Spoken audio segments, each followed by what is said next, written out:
agosto del año 2000.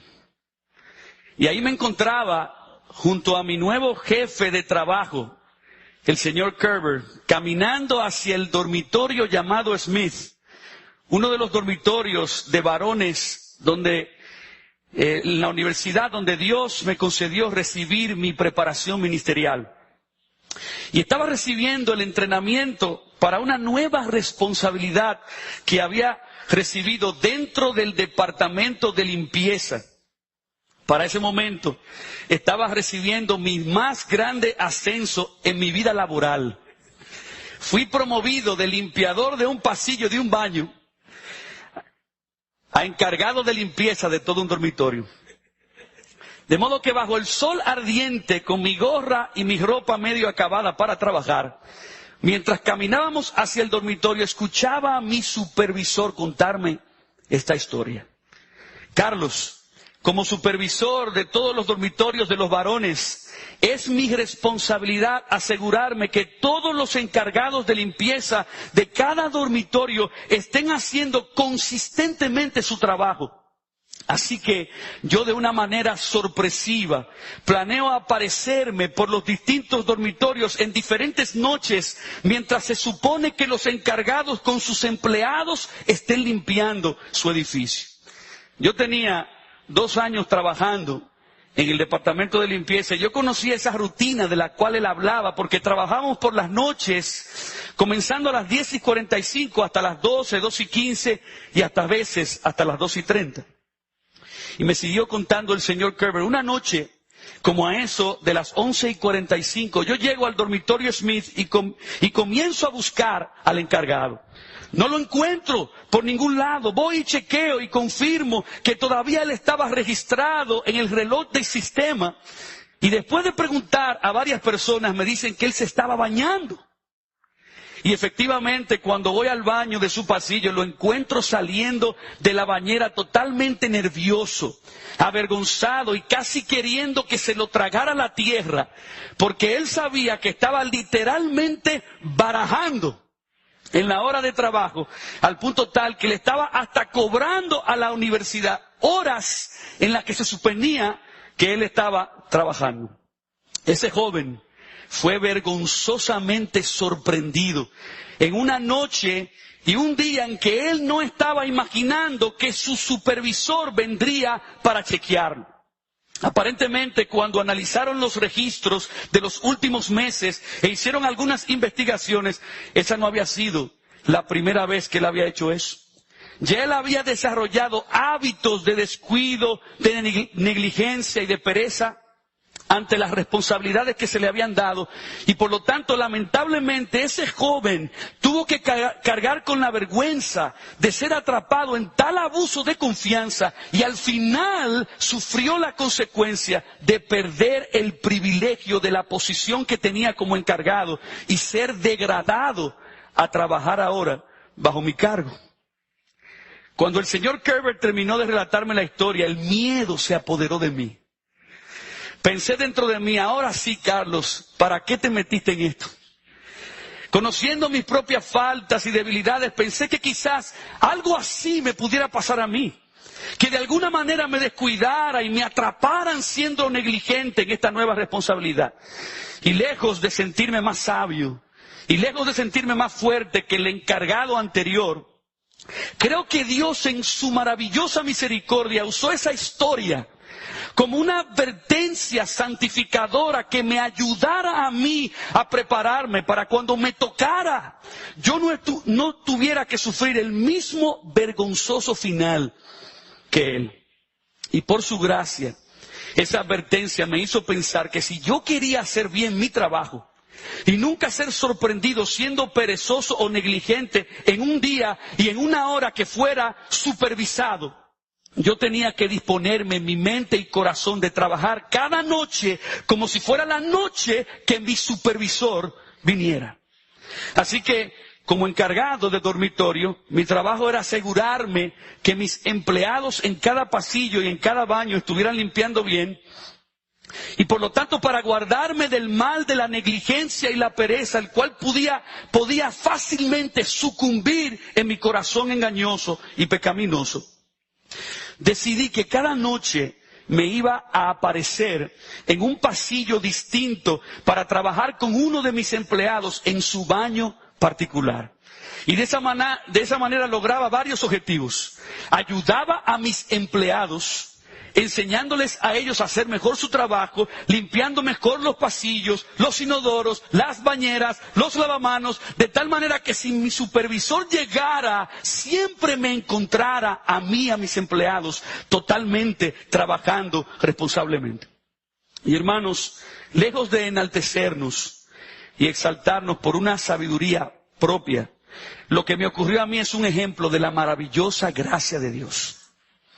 Dios en su gracia preparó mi corazón enviándome una advertencia santificadora a mi vida que me otorgó sabiduría para que yo escogiera velar diligentemente haciendo mi trabajo y así estuviera siempre preparado para recibir a mi supervisor en cualquier noche y a cualquier hora que él se apareciera. Al final, si estuvimos preparados, fue por su bondadosa gracia.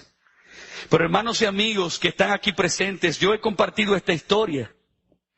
Porque así como el supervisor de limpieza podía aparecerse a cualquier hora y cualquier día sorpresivamente para chequear que estuviéramos haciendo nuestro trabajo bien, de igual manera la Biblia nos enseña que nuestro Señor y Salvador Jesucristo viene otra vez al mundo.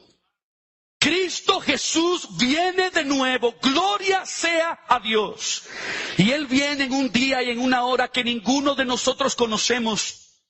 Y por lo tanto tú y yo que creemos en Cristo como Señor y Salvador, que lo confesamos como aquel que nos compró y nos salvó con su sangre por su pura gracia y para su gloria, tenemos que creer que así como de certero y de seguro Él vino la primera vez y se ofreció a sí mismo para darnos redención, tenemos que también creer que es cierto y seguro que Él volverá de nuevo por nosotros, su pueblo, para que donde Él esté, nosotros también estemos con Él para siempre. Y por lo tanto, si esto es así, hermanos míos, si Él viene a una hora y un día que no conocemos y tú y yo debemos entonces estar vigilantemente preparados para que cuando Él llegue nos halle para su gloria haciendo lo que Él nos encomendó. Qué triste y vergonzoso fue para ese previo encargado de limpieza tener que ser sorprendido en total negligencia. Y ese pudiera ser el caso de algunos de nosotros. Si Cristo viniera de repente, ¿a cuántos de los suyos encontraría Él durmiendo? ¿A cuántos encontraría Él barajando? ¿A cuántos encontraría Él distraídos y negligentes con respecto a aquello que Él nos mandó?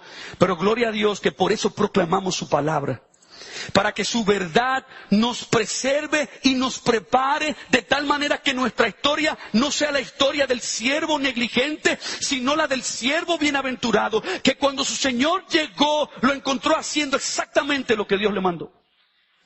Oh hermano y hermana en Cristo, ¿no te gustaría que ese sea tu final? Oh, para gloria de Dios, yo anhelo con todo mi corazón que ese sea mi final. Y en esta tarde, por el poder de su palabra y por la convicción de su espíritu, tu corazón también puede ser transformado y tu mente renovada para que esta también sea la manera como te encuentre tu Señor Jesucristo. Conociendo pues el Espíritu Santo, nuestra tendencia al descuido, a la pereza, a la negligencia con respecto a estar preparados para la venida de Cristo. Él se encargó de dejarnos este texto como otros, pero nos dejó este texto de Marcos 13, 32 al 37, intencionalmente para que nuestros corazones sean confrontados y sean redarguidos y hasta si es necesario sacudidos de nuestra comodidad, de tal manera que nuestra conciencia se sienta totalmente inquieta y angustiada hasta que no nos veamos a nosotros mismos por la gracia de Dios haciendo consistentemente lo que Cristo nos mandó. Por eso yo quisiera compartir con ustedes un sermón que hemos titulado Vela diligentemente para recibir preparado a tu Señor. Vela diligentemente para recibir preparado a tu Señor. Cada texto de la palabra tiene una verdad que Dios nos quiere comunicar y es el objetivo del Espíritu que le inspiró, que no solo comprendamos dicha verdad, no solamente que tengamos un conocimiento intelectual de lo que este pasaje dice, sino que Dios anhela corazones que se postran en adoración, respondiendo y obedeciendo a lo que esa verdad demanda de nosotros. Y si resumimos y aplicamos la verdad de este texto a nuestras vidas, lo pudiéramos hacer de esta manera. Ya que nadie conoce el día ni la hora exacta en que Cristo volverá, tú debes velar diligentemente para recibir preparado a tu Señor. Estamos ubicados en un capítulo de los Evangelios sinópticos que contiene el muy conocido e impactante discurso de Cristo en el Monte de los Olivos, donde toda su enseñanza profética no es sino la respuesta a una serie de preguntas que 4 de los discípulos le hicieron a Jesús. El versículo 1 al 4 dice: saliendo Jesús del templo, le dijo a uno de sus discípulos: Maestro, mira qué piedras y qué edificios. Jesús respondiendo les dijo: ¿ves estos grandes edificios? No quedará piedra sobre piedra que no sea derribada. Y se sentó en el monte de los olivos frente al templo. Y Pedro, Jacobo, Juan y Andrés le preguntaron aparte: dinos, ¿cuándo serán estas cosas? ¿Y qué señal habrá cuando todas estas cosas hayan de cumplirse? El contexto nos muestra que Cristo se encontraba indignado por un lado, pero al mismo tiempo entristecido por la dureza del corazón de la mayoría de los judíos, y en ese contexto Cristo emite su juicio venidero sobre Jerusalén, que mataba a los profetas, afirmando que su casa sería dejada desierta. Y por consiguiente, nuestro texto de Marcos 3 es una revelación escatológica de Cristo con relación a su afirmación de que no quedaría piedra sobre piedra de este templo. Ahora bien, esto ocasionó inmediatamente inquietudes serias en las expectativas mesiánicas de los discípulos, que esperaban pronto participar en la gloria de la instauración del reino en su esquema profético. Y por esa razón surgen las preguntas de cuándo sería el tiempo de esto, cuáles serían las señales que ocurrirían como anticipación a ese juicio futuro. Ellos no podían creer lo que Cristo ahí le estaba diciendo. Y si somos honestos, esta revelación profética de Marcos 13, del 5 al 31, y los relatos de Mateo 24 y de Lucas 21 nos colocan ante una complejidad de eventos futuros que Cristo nos apila prácticamente en unos cuantos versículos, dejándonos la difícil tarea de entenderlos y de sistematizarlos en nuestro esquema profético. Todo estudiante e intérprete de la Biblia que trata de ser humilde ante la complejidad de un texto debe reconocer que aún teniendo un alto celo por una exégesis y hermenéutica correcta, que aún aplicando el freno saludable de la teología bíblica en su naturaleza progresiva, y aún haciendo una sana correlación de textos en sus contextos para formar una correcta teología sistemática precisa, aún así el intérprete bíblico, al tratar con esta doctrina, debería verse a sí mismo ante un horizonte vasto y esplendoroso, donde aún la mirada de águila más penetrante se queda corta de alcanzar la plenitud de todo lo que aquí se nos está revelando. Es casi cuando observamos el vasto y profundo universo. Al observarlo nos damos cuenta que podemos identificar ciertos patrones y conjuntos de estrellas y planetas, pero al final, si somos humildes y honestos, nuestra más detenida y profunda observación no alcanza un entendimiento total de todo lo que tenemos aquí. Así sucede con la doctrina de la escatología en general. Así sucede con los versículos 5 al 31 de este capítulo 13 de Marcos. Muchos respetados teólogos e intérpretes bíblicos a través de la historia de la iglesia, y muchos serios y capacitados expositores y comentaristas bíblicos en el presente difieren en su interpretación sobre la naturaleza de estos eventos, sobre el tiempo, sobre el orden en que estos asuntos futuros se habrían de cumplir. Por lo tanto, Como dijo mi profesor de teología, Michael Barrett, existe una intencional e inherente ambigüedad en la profecía bíblica. Suficiente ha sido revelado, con suficiente claridad, que testifica acerca del plan y el control de Dios sobre los tiempos y sobre la fidelidad de su palabra, pero no se nos ha revelado necesariamente cada singular detalle de su plan. La profecía bíblica nos revela mucho acerca del futuro, pero no lo revela todo. Darnos cuenta de eso debería entonces suavizar o atenuar nuestra interpretación de los textos proféticos. Debemos enfocarnos y enfatizar los puntos revelados y resistir la tentación de especular con dogmatismo acerca de lo que Dios no escogió revelarnos. Debemos ser honestos y admitir que si no fuera por esa inherente e intencional ambigüedad de Dios en la profecía, cada persona temerosa de Dios y creyente en su palabra confesaría la misma perspectiva profética. Por lo tanto, que Dios le conceda a su pueblo, a nosotros, suficiente discernimiento y sentido espiritual para no acusarnos unos a otros cuando diferimos en estos esquemas proféticos, como que no creemos en la Biblia o que hasta estamos enseñando herejías. Que Dios nos dé de su gracia y que crezcamos en esta gracia, que en lo que está claramente revelado seamos firmes y celosos defensores, pero en lo que está ambiguo desarrollemos una actitud bondadosa y de gracia para con aquellos que diferimos.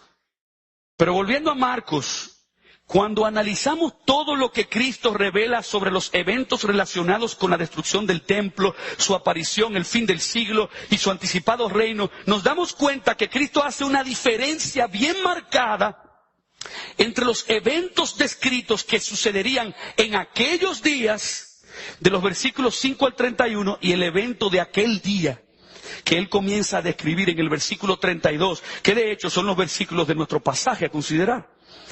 Todo lo que sucede previo al 31 es descrito como aquellos días.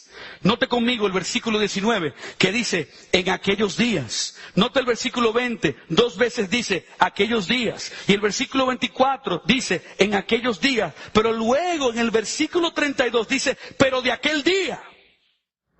Y esa diferencia gramatical enfatizada por Cristo entre aquellos días y aquel día es digna de ser observada. Porque precisamente en esa sección de Marcos 13, del 5 al 31, es la que es generalmente ambigua y difícil de interpretar, y en que muchos hermanos que aman profundamente la palabra de Dios han diferido.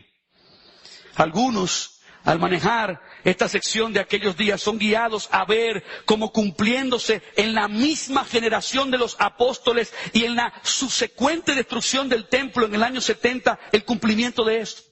Otros argumentan que esa sección se ha ido cumpliendo en diferentes épocas de la historia de la iglesia, mientras que otros afirman que la sección de aquellos días es algo totalmente futuro, directamente conectado con el final de los tiempos. Pero no es el propósito de esta ocasión defender una de estas escuelas de interpretación profética por encima de otra y demostrar cuál de ellas encaja mejor con la evidencia bíblica y cuál tiene más convincentes argumentos sostenidos en el terreno bíblico, sino más bien queremos concluir que independientemente de la postura escatológica que sostengamos sobre esa sección de aquellos días, la próxima sección de aquel día, que comienza en el versículo 32, es una en la que todos deberíamos estar de acuerdo.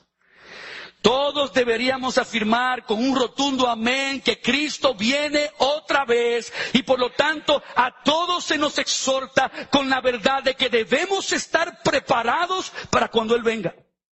Independientemente de las diferencias existentes acerca de la naturaleza del milenio, o si interpretamos que algunas señales serán de antesala a la venida de Cristo, no, o si algunos perciben 2 etapas de la venida de Cristo, todos, independientemente de nuestras diferencias, debemos responder a estar preparados. Me encanta como dice Robert Raymond en su teología sistemática, ya que el retorno de Cristo es el próximo gran evento de la historia.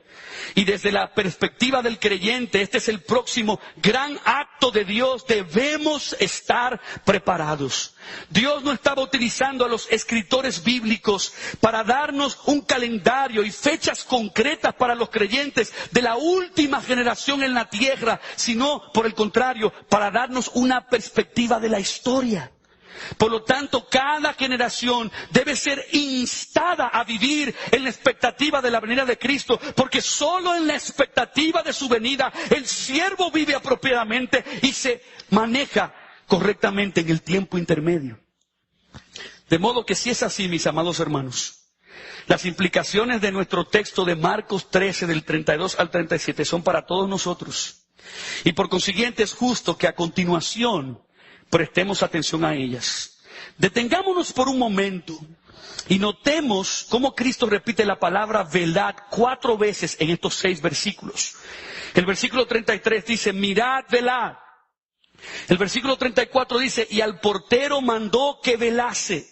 El versículo 35 comienza diciendo, velad, y al final del 37 dice, y lo que a vosotros digo, a todos los digo, velad. Y hay 2 verbos distintos que se utilizan en este texto para velar. El primero que se usa en el versículo 33 significa estar vigilantes o en alerta ante la amenaza de un peligro.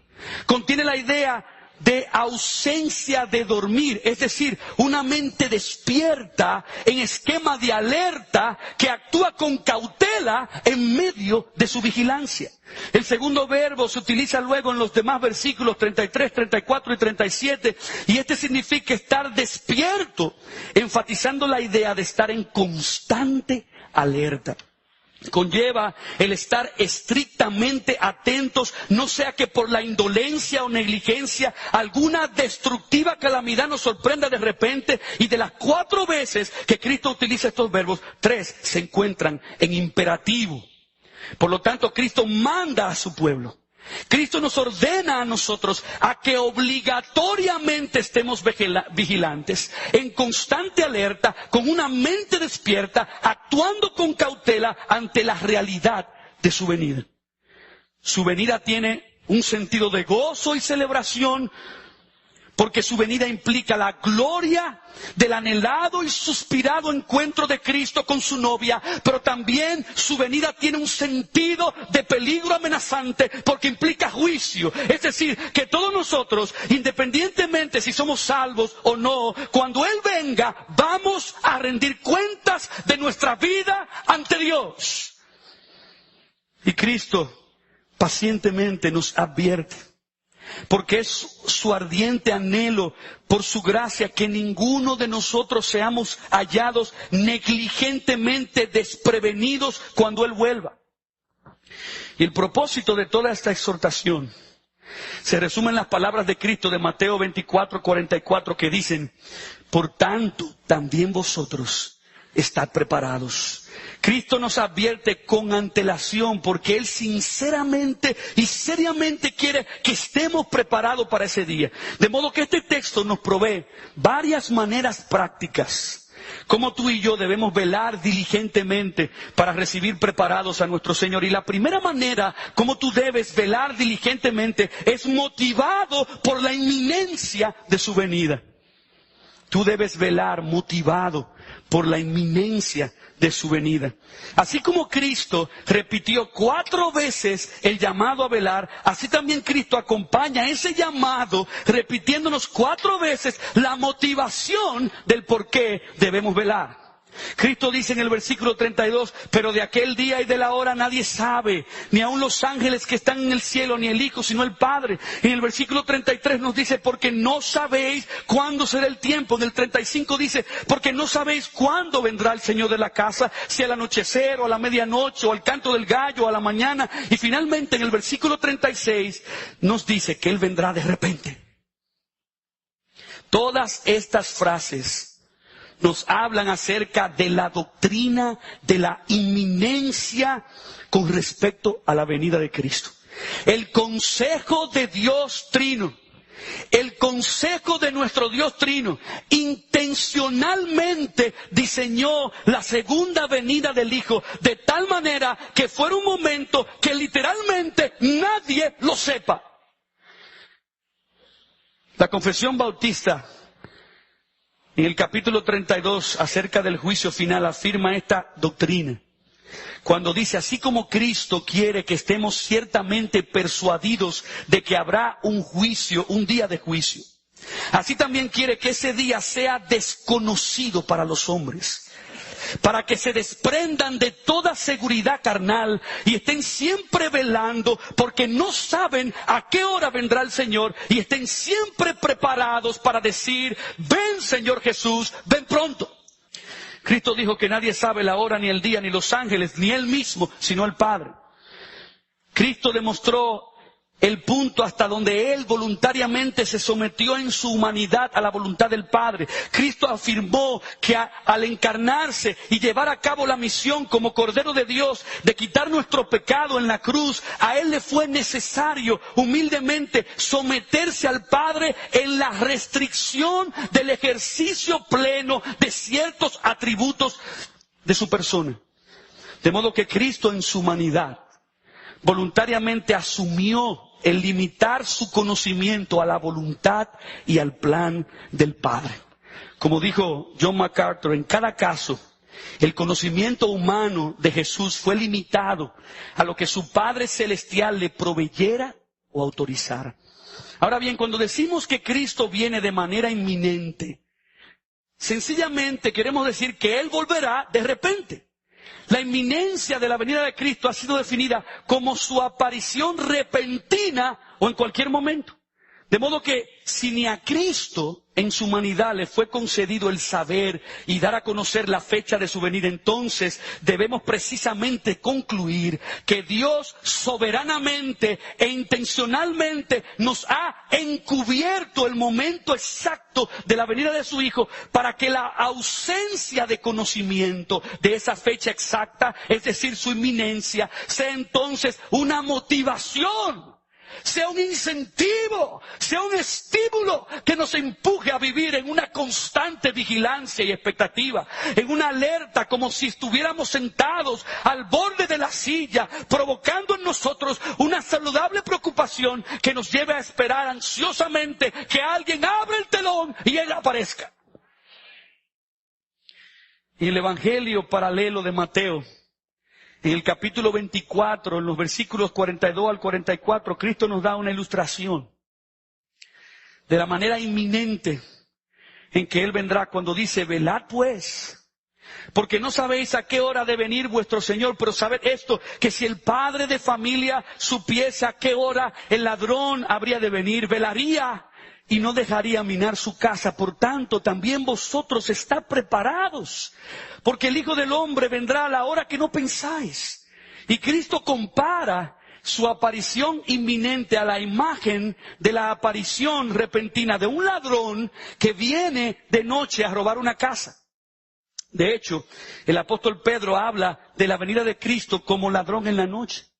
Y Cristo no apela al carácter del ladrón, ni a la obra del ladrón para ilustrar su verdad, sino más bien que Él simplemente nos apela a la forma o el momento en que el ladrón se aparece o se aproxima a robar.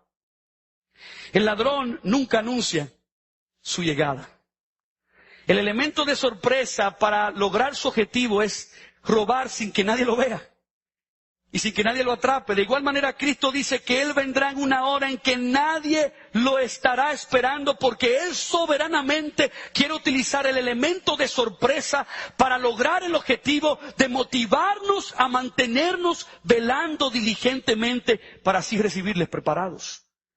Algunos objetan que solo una posición escatológica permite que la venida de Cristo sea verdaderamente inminente, ya que todas las demás posiciones requieren que se lleven a cabo ciertos cumplimientos de señales proféticas antes de su venida. En otras palabras, según estos hermanos, si ocurrirán señales antes de su venida, entonces no puede existir el factor de una verdadera inminencia. Pero esta objeción de limitar la inminencia a una sola posición escatológica falla en aceptar la posibilidad de que aquellos que establecen que se han cumplido o que se cumplirán ciertas señales antes de la venida de Cristo, sostienen su postura al afirmar que las mismas señales antes de su venida pudieran funcionar para intensificar y provocar vigilancia, alerta y expectativa, sin completamente revelar la hora o el día exacto en que Cristo aparecerá. En otras palabras, como dijo Wayne Grudem, cada ola de señales o eventos sucesivos, con cada ola de esas señales no sabremos cuál será el último. Y esto es bueno porque Dios no tiene la intención de que lo sepamos. Él simplemente quiere que continuemos deseando el retorno de Cristo y que esperemos que ocurra en cualquier momento. Entonces, si Cristo retorna de repente, simplemente estaremos listos para recibirle cuando aparezca. Y si todavía falta un tiempo de gran sufrimiento, y si comenzamos a ver una intensa persecución en contra del Evangelio, un gran avivamiento entre los judíos, un sorprendente progreso en la predicación del Evangelio por todo el mundo, y aún señales espectaculares en los cielos, entonces no desmayaremos ni nos desanimaremos, porque recordaremos las palabras de Jesús que dijo: cuando estas cosas comiencen a suceder, erguíos y levantad vuestras cabezas, porque vuestra redención está cerca. Hermanos, la inminencia trasciende todo esquema escatológico y nos llama y nos reta y nos motiva a velar diligentemente para recibir preparados a nuestro Señor. Que Cristo venga a una hora y un día que tú no conoces, mi hermano y mi hermana, debe provocar en ti un temor santo para que huyas de la pereza, la negligencia y la indiferencia espiritual y te mantengas activamente despierto esperando a tu Señor. Reconoce que tu Señor viene pronto. Él viene pronto. Y aunque Él no nos haya revelado cuánto tiempo debemos esperar, la verdad es que para Él un día es como 1000 años y 1000 años como un día. Así que, mis amados, creamos firmemente que el calendario del Dios Trino está fijado desde la eternidad y que en su soberano consejo eterno está marcada la santa y gloriosa fecha de su venida, y que en el reloj de su providencia está puesta ya la alarma, de tal manera que cuando Él diga que el tiempo se ha cumplido, su Hijo descienda con poder de lo alto y gran gloria, aunque nosotros se nos haya escondido el momento en que Él vendrá. Oh, bendito conocimiento de la inminente venida de Cristo. Séllate en nuestra mente, aférrate en nuestro corazón y enséñanos a vivir motivados de que aquel glorioso día de su venida pudiera ser el día de hoy. Hasta ahora hemos visto la primera manera práctica de cómo velar diligentemente, y es motivados por la inminencia. Pero existe una segunda manera, y es orando por gracia que nos fortalezca hasta su venida. Note conmigo el versículo 33 que dice: mirad, velad y orad. Ese verbo imperativo que nos manda a orar ante la inminente venida de Cristo, en este pasaje, en realidad no se encuentra en los manuscritos griegos más antiguos. De hecho, la traducción de las Américas, como otras versiones que toman en cuenta los textos más antiguos, dice solamente: estad alertas, velad. Y no incluye el mandato a orar. Algunos dirían: le quitaron algo a la Biblia. Pero esto se debe posiblemente a que el copista fue influenciado por pasajes como el de Marcos 14:38, que dice: velad y orad para que no entréis en tentación. Y probablemente, copiando los manuscritos, le añadió este texto, el mandato a orar, que se encuentra en Marcos 13:33. Y quizás alguno dirá entonces: ¿por qué estamos considerando el orar como una manera práctica de cómo velar diligentemente, si en realidad este verbo no se encuentra en este texto en los manuscritos más antiguos? Yo establecería que el precedente bíblico para incluir la oración como una manera práctica de cómo velar diligentemente se encuentra en un pasaje paralelo del Evangelio sinóptico, como lo es Lucas en el capítulo 21, en el versículo 36, que dice: velad pues en todo tiempo orando Y la Biblia de las Américas, que da prioridad a los manuscritos más antiguos, dice en este texto: mas velad en todo tiempo orando para que tengáis fuerzas. Por lo tanto, la presencia del mandato a velar acompañado de orar en Lucas justifica que lo consideremos como una manera práctica de velar diligentemente, debido a que en la mente del Espíritu Santo, quien inspiró todos los evangelios, establece la oración como parte del velar. De hecho, de las pocas veces que aparece la palabra velar en la Biblia, en muchas de ellas el mandato a velar está acompañado de la oración. De manera que podemos afirmar que para poder velar diligentemente y así recibir preparados a nuestro Señor, necesitamos la oración como un medio eficaz de gracia que nos fortalezca hasta su venida. La oración no es un fin en sí mismo. La oración es un medio que por la fe nos guía a una dulce e íntima comunión con nuestro Señor, pero también la oración es un medio por el cual ejercitamos y hacemos crecer nuestra fe en Jesucristo. Así como la oración fue el vehículo por el cual ejercitamos fe en Cristo para justificación de nuestras almas, de igual manera, la oración es el vehículo por el cual ejercitamos fe continuamente en Cristo para que nos imparta gracia para santificación y crecimiento espiritual.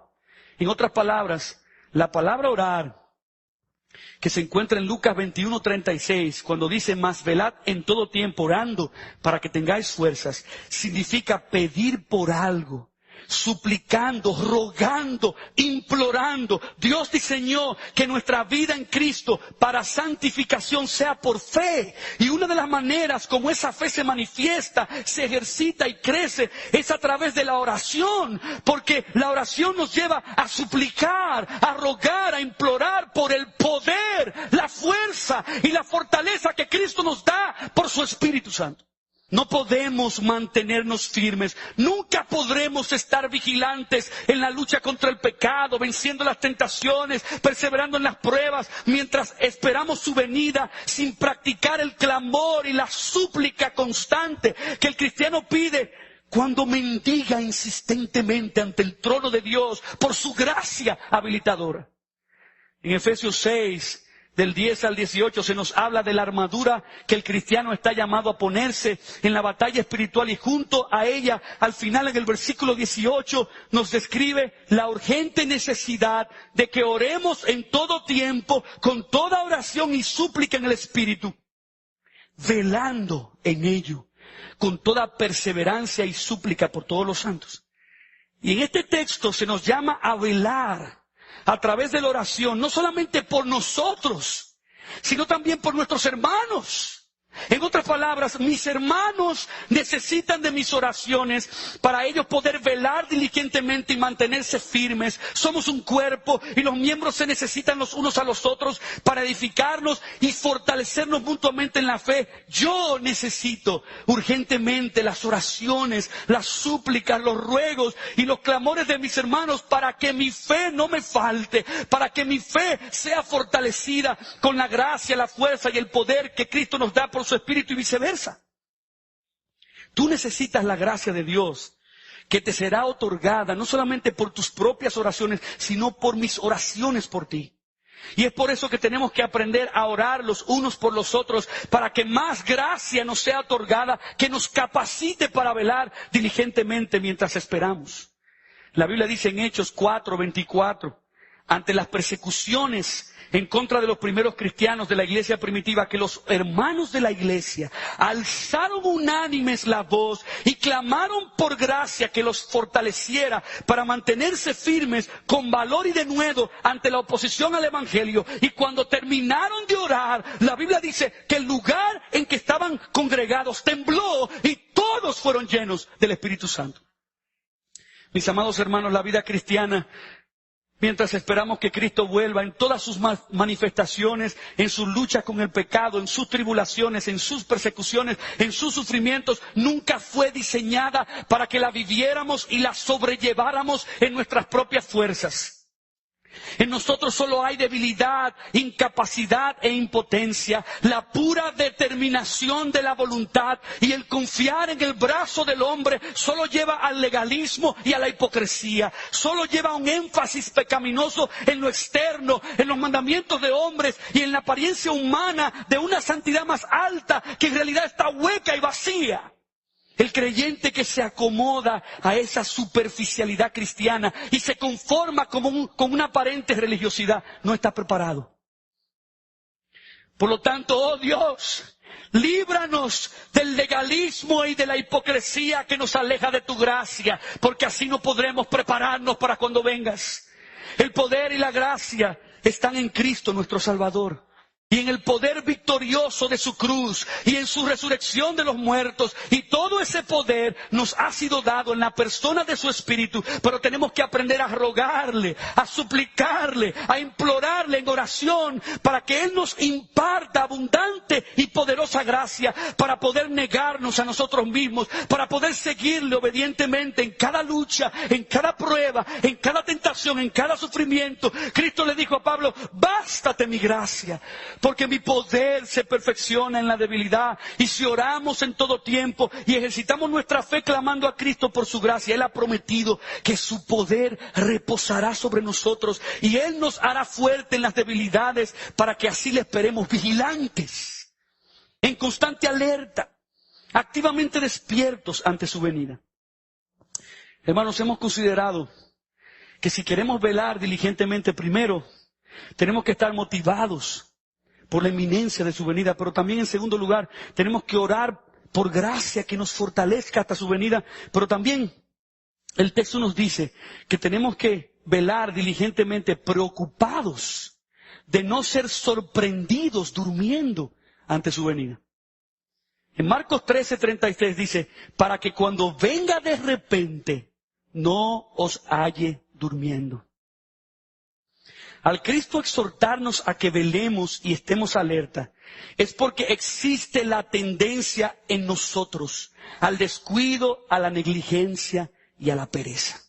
De tal manera que es posible que ante su repentina venida, algunos de nosotros seamos hallados durmiendo.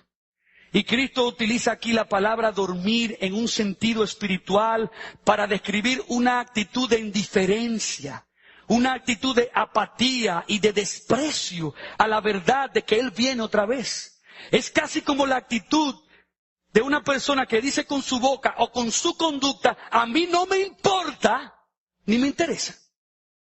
En otras palabras, Cristo dice que cuando Él venga, habrá personas que estarán viviendo su vida diciendo con su boca o diciendo con su conducta como si no le importara un bledo ni le interesara una pizca la promesa certera de que Él viene otra vez.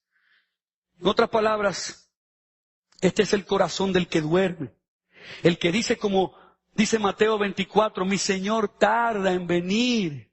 Y comienza a golpear a sus consiervos y aún a comer y a beber con los borrachos. Esa actitud se parece al razonamiento de los burladores que describe 2 de Pedro 3 cuando dice que en los postreros días vendrán burladores diciendo ¿dónde está la promesa de su advenimiento? Porque desde el día que los padres durmieron, todas las cosas permanecen así como desde el principio de la creación. Ellos dicen, Él no viene. Ellos piensan, ya han pasado 1000 años y todo permanece igual como al principio y se convencen a sí mismos de que Él no vendrá y continúan viviendo como si no les importara ni les interesara. Pero Pedro dice que todo aquel que tiene esa actitud es un ignorante. Ignora voluntariamente las evidencias de que si Dios se levantó en el pasado de su trono, en un día y en una hora que nadie lo esperaba, y apareció de manera repentina para juzgar el mundo antiguo con un diluvio y para salvar a Noé y a su familia, de igual manera debemos creerle de que Él viene de la misma manera en un momento que nadie sabrá. Y por lo tanto no nos convenzamos de que no es así. No razonemos con nuestras almas pensando dentro de nosotros que no será por ahora. El que escoge ser indiferente, apático e ignorante con respecto a su venida está escogiendo ser sorprendido durmiendo. Pablo le exhortó a los tesalonicenses en primera a los Tesalonicenses: mas vosotros, hermanos, no estáis en tinieblas, para que aquel día os sorprenda como ladrón, porque todos vosotros sois hijos de luz e hijos del día, no somos de la noche ni de las tinieblas. Por tanto, no durmamos como los demás, sino velemos y seamos sobrios. Y si Pablo exhortó a los tesalonicenses a que no durmieran, es porque dormirse con respecto a la venida de Cristo es una decisión del alma. Como también velar y ser sobrios es una decisión del corazón. Así como hay algunos que se convencen de que Cristo no volverá, por lo menos por ahora, y escogen dormir, de igual manera todo aquel que ha nacido de nuevo y es ahora un hijo de luz y está en la luz y es un hijo del día, está llamado a recordarle a su alma cada vez que se despierta en la mañana que debe estar alerta y constante en vigilancia ante la venida de su Señor para no ser sorprendido durmiendo. Cristo dijo en Lucas 21: mirad también por vosotros mismos, que vuestros corazones no se carguen de glotonería y embriaguez y de los afanes de esta vida, y venga de repente sobre vosotros aquel día, porque como un lazo vendrá sobre todos los que habitan sobre la faz de la tierra. Escoger dormir es equivalente a entregarte al pecado, a vivir según los deseos desordenados del corazón, a seguir la corriente de este mundo que carga su corazón con glotonería y embriaguez y con los afanes de esta vida. Así es que el diablo quiere que los perdidos se mantengan sedados y adormecidos con los placeres del pecado, con los afanes de esta vida, para que en ese día sean sorprendidos y al final sean condenados. Oh, escúcheme bien, el impío que se duerme en su pecado será condenado, pero también el cristiano que se duerme en su amor por Cristo, en su lucha contra el pecado y en su servicio para con el reino de Dios, sufrirá pérdida, no de su salvación, pero de la gloriosa oportunidad de glorificar y honrar a su Salvador en ese día final, con recompensas espirituales, con coronas de vida que al final exaltarán la gracia de Dios. Quizás muchos de ustedes han visto una imagen que se ha ido regando por las redes sociales, donde un jefe en una compañía encuentra a su empleado durmiendo, con la cabeza sobre el escritorio en su cubículo de trabajo, y el jefe le dice: así te quería encontrar. Al ser descubierto, el empleado sutilmente comienza a susurrar, como si él estuviera orando, y poco a poco va subiendo el volumen de su voz hasta que se le escucha decir: y bendice a mi jefe y a mis compañeros en el nombre de Cristo, amén. Y luego levanta la cabeza con una cara de sueño y le dice al jefe: Dios le bendiga, jefe. ¿Cuántos han visto esa imagen?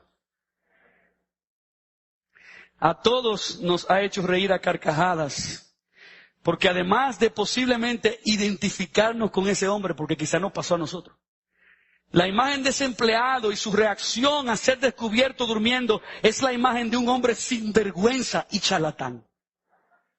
No solamente lo encontraron durmiendo con las manos en la masa, sino que el hombre descaradamente metió a Dios en su irresponsabilidad para engañar y dar la apariencia de que nunca estuvo durmiendo y que solamente se detuvo un momento para hacer una oración, y una oración por su jefe y por sus compañeros de trabajo. Pero hermanos, cuando Cristo venga de repente, ese momento no será un chiste. Ese no será un momento de relajo, ni mucho menos será un momento donde podremos utilizar cualquier artimaña para dar la apariencia de que Él no nos encontró haciendo lo que estábamos en verdad haciendo. Hermanos, la venida de Cristo será probablemente el momento más sobrio y más serio y más revelador de toda nuestra existencia. Ese día no habrá escarnecedores, no habrá burladores, no habrá ateos que se mofen de Dios ni de su palabra en su incredulidad, y no habrá nadie, absolutamente nadie, que podrá justificar la condición en la que se encontraba. Pero en vez de ser sorprendidos, en vez de manifestar una actitud indiferente, apática, de desprecio, yo te exhorto con todas mis fuerzas a que te preocupes santamente de no ser sorprendido durmiendo. Ser hallado durmiendo cuando deberías estar atento y despierto es vergonzoso. Oh, que la vergüenza sola te impulse a huir del sueño y a mantenerte velando para esperar preparado a tu Salvador. Por lo tanto, despiértate. Despiértate tú que duermes. Despiértate y espera vigilante a tu Señor. Brevemente, quisiera incluir esta última manera práctica, porque hasta ahora hemos visto que debemos hacerlo motivado por la inminencia, orando por su gracia que nos fortalezca. Hemos visto ahora mismo que debemos hacerlo también preocupado de no ser sorprendido durmiendo, y finalmente, tú debes velar cumpliendo con la responsabilidad encomendada hasta su venida. Note conmigo el versículo 34. Que dice, es como el hombre que yéndose lejos dejó su casa y dio autoridad a sus siervos y a cada uno su obra y al portero mandó que velase. El enfoque aquí es cómo Cristo como Señor de la casa, antes de irse, le dio a cada siervo una obra que hacer. El verbo dar aquí significa que Cristo nos asignó una responsabilidad especial. Él nos fijó una tarea a la cual debemos dedicarnos por completo. Él nos encargó poniendo sobre nosotros el cuidado de ciertas responsabilidades de su casa.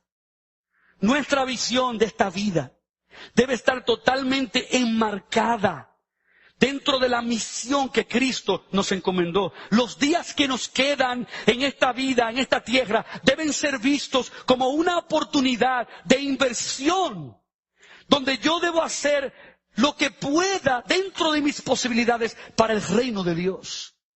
Yo estoy llamado, y tú estás llamado, mi hermano, a gastarte y a invertirte en el reino de Dios ahora y hasta que Él venga. Por eso Pablo dijo en 1 Corintios 7, por esto digo, hermanos, que el tiempo es corto, resta pues que los que tienen esposa sea como si no la tuviesen, y los que lloran como si no llorasen, y los que se alegran como si no se alegrasen, y los que compran como si no poseyesen, y los que disfrutan de este mundo como si no lo disfrutasen. Pablo dice que debemos vivir como si estuviéramos lo más que podamos desconectados de este mundo, poniendo nuestra mirada en Cristo y en su supremo llamamiento. Por eso Pablo dijo, con Cristo estoy juntamente crucificado. Y ya no vivo yo, mas vive Cristo en mí. Lo que ahora vivo en la carne, lo vivo en el Hijo de Dios, el cual me amó y se entregó a sí mismo por mí.